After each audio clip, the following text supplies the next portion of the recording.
नमस्कार। मैं डॉक्टर भवशेखर, सहायक आचार्य राजनीति विज्ञान, राजकीय मीरा कन्या महाविद्यालय, उदयपुर, राजस्थान। आज आपके समक्ष तृतीय वर्ष कला राजनीति विज्ञान के प्रथम प्रश्न पत्र अंतर्राष्ट्रीय संबंध के अंतर्गत दक्षिण दक्षिण सहयोग के विषय पर अपना पक्ष रखने के लिए उपस्थित हूँ। प्रिय विद्यार्थियों, हम जानते हैं कि जो विश्व है वह आर्थिक और राजनीतिक आधार पर दो भागों में बटा हुआ है। एक भाग उत्तर है, दूसरा दक्षिण। उत्तरी भाग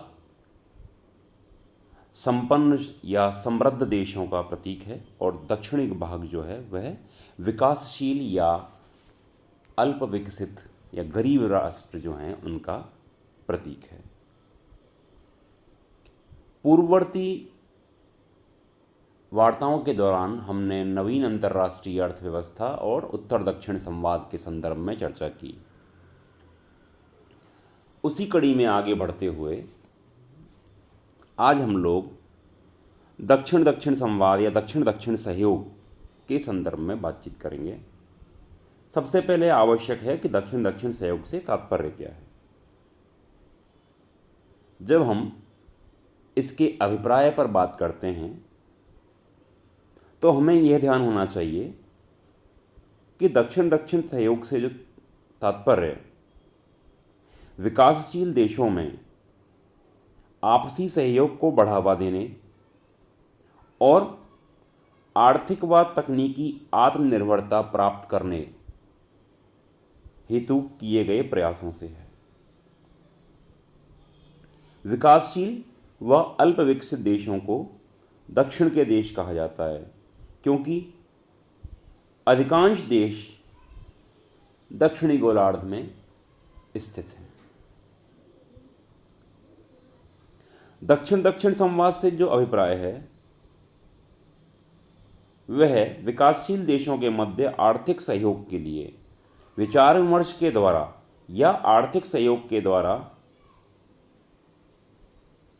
जो प्रयास किए जा रहे हैं उससे है।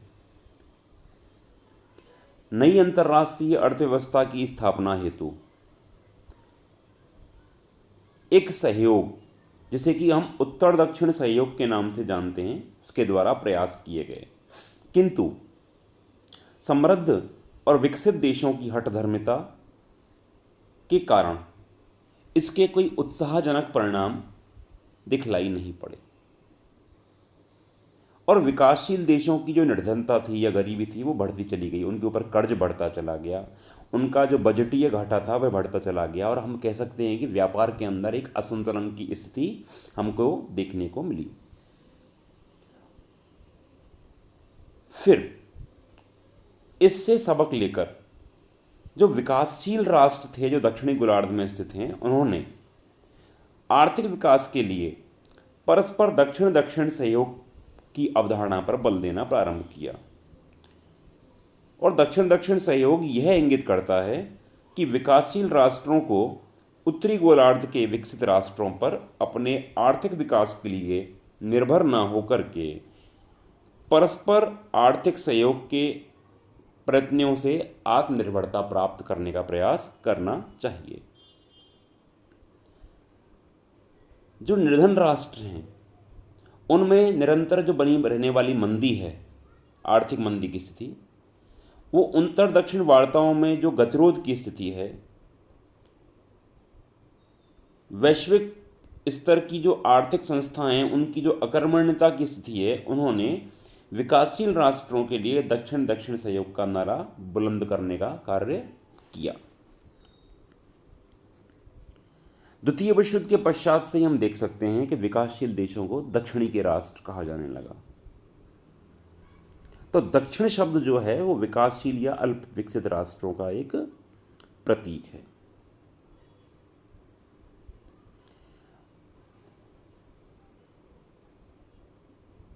स्वतंत्र अंतर्राष्ट्रीय संबंधों के निर्वहन में आर्थिक संसाधन जो हैं उनकी जो कमी है वह कहीं ना कहीं एक अंतर्राष्ट्रीय अर्थव्यवस्था की स्थापना जैसी हम लोग चाह रहे थे उसको स्थापित करने में नाकाम रही। ऐसी स्थिति में अंतर्राष्ट्रीय संबंधों को अधिक प्रासंगिक बनाने के लिए उत्तर के देशों से एक उदार या जो स्वभाव है या रवैया है उसको अपनाने का प्रयास किया गया, किंतु उनकी ओर से हमको सहयोग प्राप्त नहीं हुआ और इसी दिशा में एक आगे प्रगति का प्रतीक दक्षिण दक्षिण सहयोग रहा, जिसे कि हम एक नए युग के सूत्रपात के रूप में देखते हैं, जिसके अंतर्गत तकनीकी आदान प्रक्रिया की प्रक्रिया तेज हुई। जो अति पिछड़े हुए राष्ट्र थे वो भी इसका लाभ उठाकर विकासशील देशों की श्रेणी में शामिल होने लगे और आज दक्षिण दक्षिण सहयोग अंतर्राष्ट्रीय संबंधों को प्रभावित करने वाला एक प्रमुख तत्व के रूप में जाना जाता है।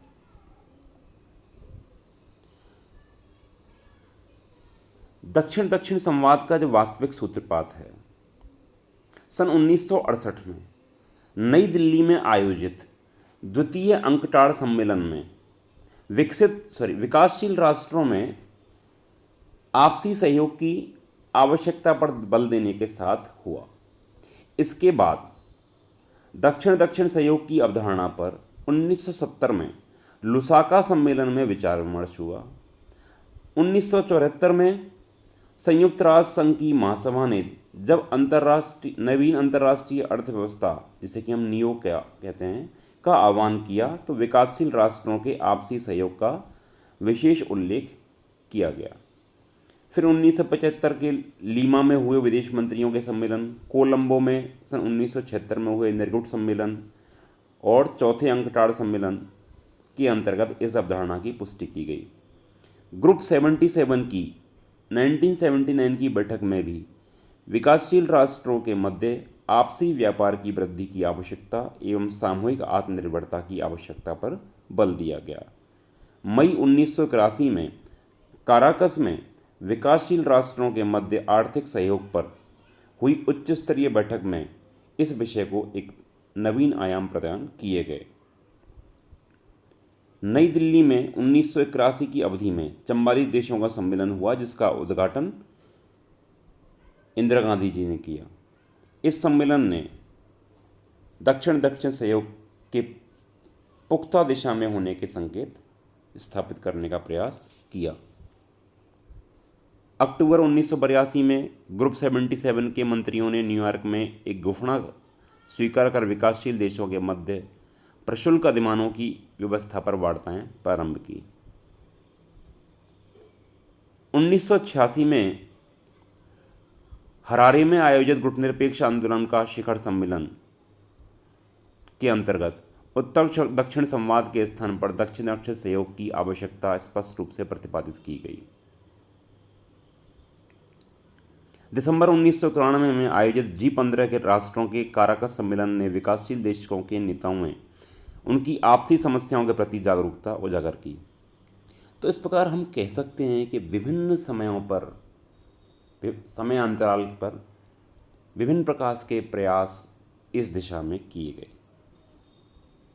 दक्षिण दक्षिण सहयोग के लिए बहुत सारे फोरम या मंच बने हुए हैं, जिनके अंतर्गत हम अंकटाड सम्मेलन, ग्रुप 77 की बैठकें, गुट निरपेक्ष आंदोलन के शिखर सम्मेलन, G15 के सम्मेलन, दक्षिण आयोग, आसियान, सार्क, हिमतक्षेस, बिम्स्टेक, इब्सा जिसे G3 के नाम से जानते हैं, इन सब का गठन कर इस दिशा में प्रभावी प्रयास किए गए, जिनके माध्यम से जो विकासशील राष्ट्र हैं उनके मध्य परस्पर सहयोग का जो स्तर है उसमें अभिवृद्धि हेतु प्रयास किए गए। किंतु दक्षिण दक्षिण सहयोग के अंतर्गत हमें कुछ सीमाएं या चुनौतियां भी देखने को समय समय पर मिलती रही हैं। जैसे कि जो तीसरी दुनिया के या दक्षिण के देश हैं, उनके पास बहुत सारी प्राकृतिक संपदा होने से विकसित देशों को कच्चे माल की आपूर्ति के संबंध में कई प्रकार की जो है आ, एक वार्ता या प्रयास किए गए, जिसके कारण भाई जो उत्तर के देश हैं वो ज़रूरतमंद प्रकट उन्होंने अपनी बात को रखा है। यदि कच्चे माल की आपूर्ति, मूल्य निर्धारण और वितरण के बारे में दक्षिण के देश प्रभावशाली नियंत्रण की नीति अपनाएं, तो स्वाभाविक रूप से ये जो अमीर देश हैं वो स्वयं उनकी आवश्यकताओं और आकांक्षाओं को समझने के लिए विवश होंगे, जिससे उनकी उत्तर के विकसित राष्ट्रों के साथ सौदा करने की जो स्थिति है वो मजबूत होगी।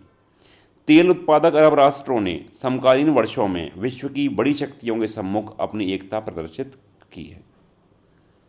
पिछले कुछ वर्षों में भारत एवं तीसरी दुनिया के कुछ राष्ट्र जो हैं उन्होंने कृषि क्षेत्र में वैज्ञानिक पद्धतियां अपनाकर अपने खाद्य उत्पादन में खूब वृद्धि की है।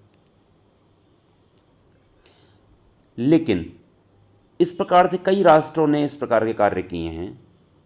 दक्षिण दक्षिण सहयोग के प्रति अपनी प्रतिबद्धता के अनुसार भारत कंबोडिया, लाओस, वियतनाम को सस्ते ऋण अनुदान भी देता रहा है। 2007-8 के दौरान वियतनाम के लिए $45 मिलियन, लाओस के लिए $17 मिलियन, कंबोडिया के लिए $35 मिलियन के ऋण की मंजूरी दी गई। फिर भी दक्षिण दक्षिण सहयोग के मार्ग में अनेक रुकावटें और चुनौतियां हमको नजर आती हैं, जो कि यह सर्वविदित है कि दक्षिण के विकासशील देशों के मध्य आपसी मतभेद और प्रतिद्वंदिता विद्यमान है। इसी प्रकार द्वितीय विश्व युद्ध के बाद जितने युद्ध और अंतर्राष्ट्रीय संघर्ष हुए वे विकासशील देशों के मध्य ही हुए हैं।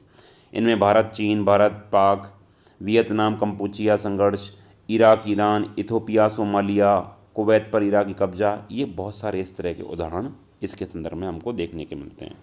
इन चुनौतियों के संदर्भ में यह आवश्यक हो गया है कि दक्षिण गोलार्ध के जो विकासशील देश हैं वो एकजुट हों और शीत युद्ध की समाप्ति के बाद के युग में जो उत्तर के धनी राष्ट्र हैं उन देशों की बढ़ती हुई आर्थिक और राजनीतिक जो प्रभुता है उसके खिलाफ खड़े हों।